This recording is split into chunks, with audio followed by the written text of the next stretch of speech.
Perhaps you guys don't know this, perhaps it escaped your notice, but it is 2023, which means I am legally obligated to give you guys my most anticipated movies of the year. These are going to be in no particular order, and there are going to be a lot of them.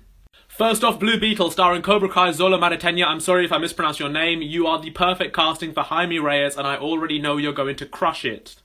Next up, I'm only 50-50 on whether this movie is even going to come out, but I have The Flash starring human disaster area Ezra Miller, but it's got the Keats in it. This movie has the Keats in it. I love the Keats. The Keats is top 10 human beings of all time easily, so I'm excited for this regardless. I feel like I have to put this movie on the list, otherwise, like, I will be attacked or something. And Guardians Volume 3, I honestly can't say I'm too excited for any MCU movies this year. You know? Then I've got Creed 3 with Michael B. Jordan taking the helm as director. I love the Rocky movies. I am a huge fan of the Creed movies, and Michael B. Jordan is playing the villain in this. How can I not be excited? It looks like Sylvester Stallone's Rocky Balboa will not be in this movie, but I am excited regardless. Then back-to-back Jonathan Majors, I have Ant-Man and the Wasp: Quantumania. I am not watching this movie for Ant-Man and the Wasp. I am watching this movie for this man. Jonathan Majors has already proven he's one of the greatest actors working today, and I already know he's going to give it everything he's got as Kang the motherfucking Conqueror. Next up, I've got Napoleon. This is a movie directed by Ridley Scott starring Joaquin Phoenix as Napoleon Bonaparte.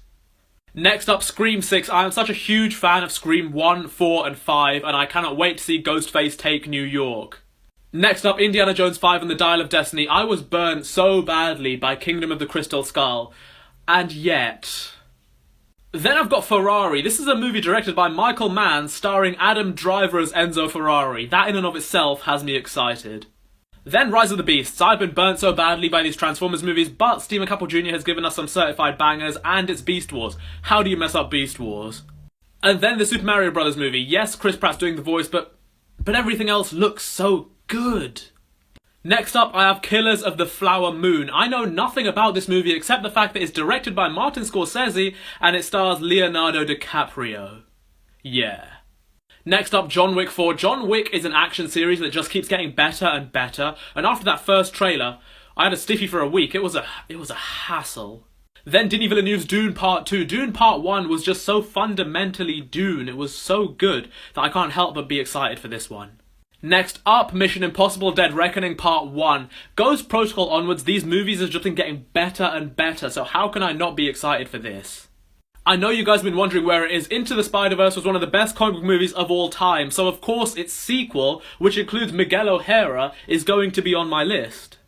And here it is, a film bro's wet dream, Christopher Nolan's Hail Mary attempt to win an Oscar, Oppenheimer, the movie behind the true story of J. Robert Oppenheimer, the man who created the atomic bomb. Yeah, it's a good year.